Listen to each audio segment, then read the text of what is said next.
Până începem videoclipul, mulți dintre voi nu ați dat subscribe, deci abonați-vă.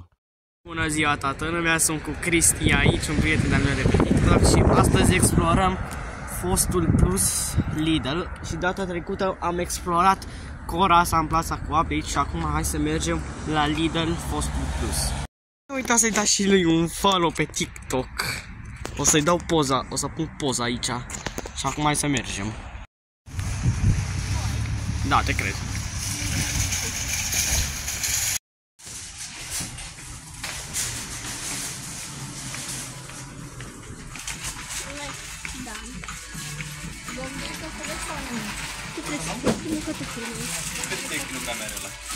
Eu sunt obișnuit să le fac așa aici.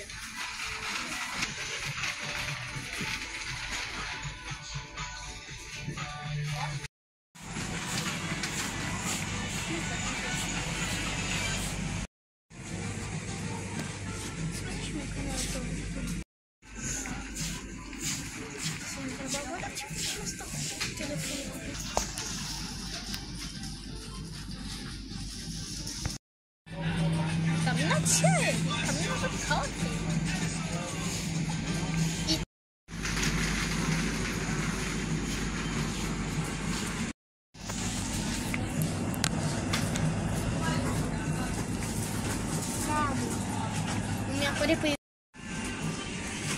Care vrea Prime, aici e la Lidl. Lidl de orice vreți.